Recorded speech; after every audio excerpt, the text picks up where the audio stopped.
cannibalism, asexuality, and violence, a society that had collapsed. What's going on here?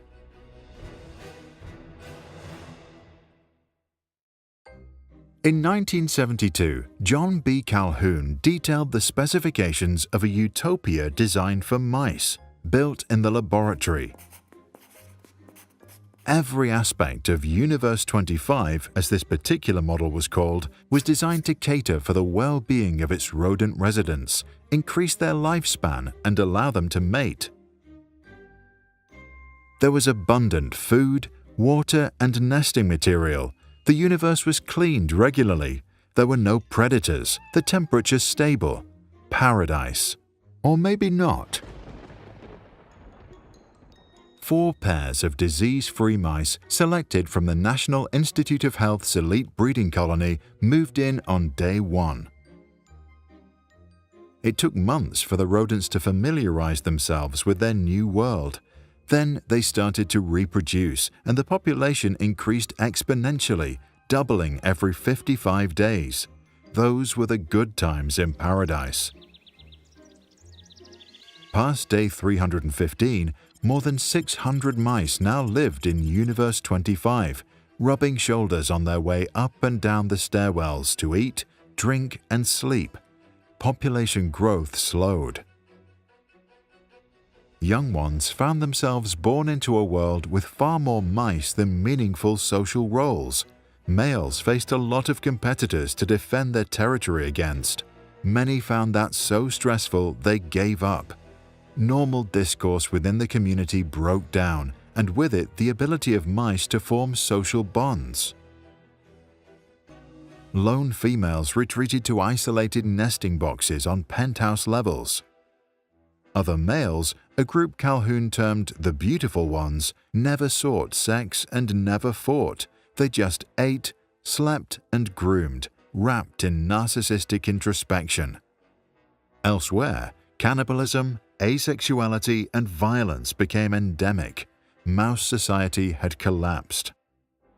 On day 560, the population peaked at 2,200 mice.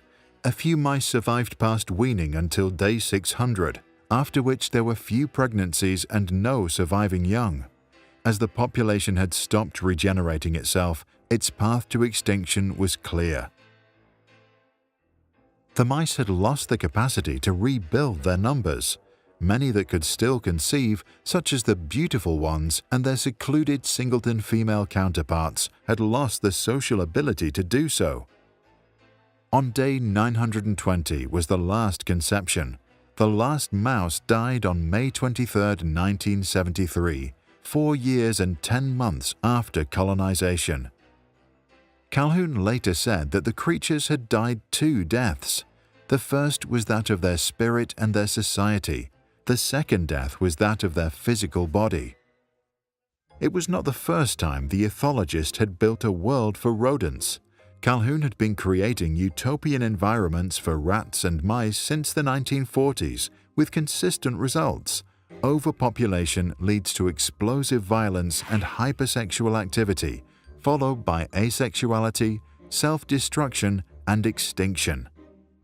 In his widely cited paper, Population Density and Social Pathology, Calhoun concluded, "No matter how sophisticated we are, once the number of individuals capable of filling social roles greatly exceeds the number of such roles, only violence and disruption can follow."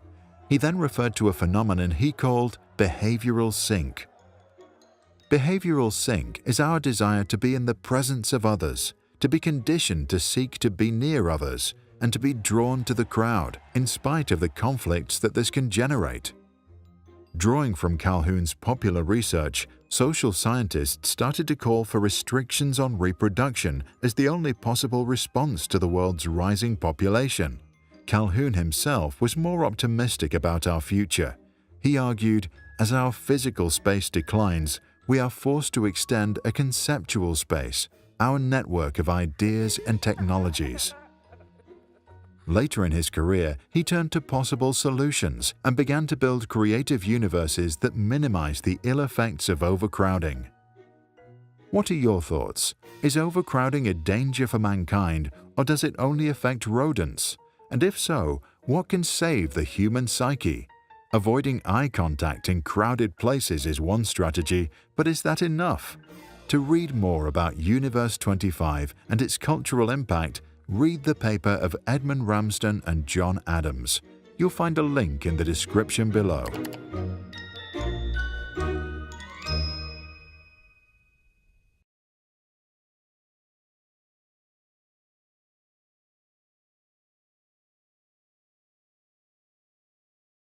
If you like how we explain complicated ideas in simple cartoon animation, you can support us.